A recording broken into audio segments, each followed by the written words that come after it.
I come from comedy. That's the thing. That's where I cut my teeth. So I was a filmmaker well before I was a disciple. I grew up in the church, but I fell away from it. But I started making movies when I was 15, and I knew that that was my trajectory in life.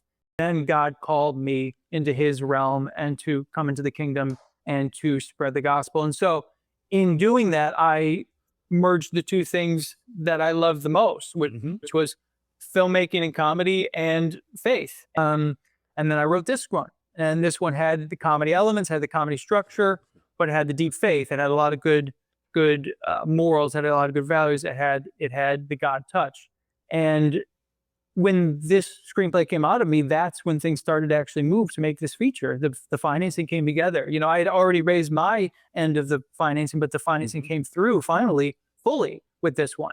We had great cast that came together.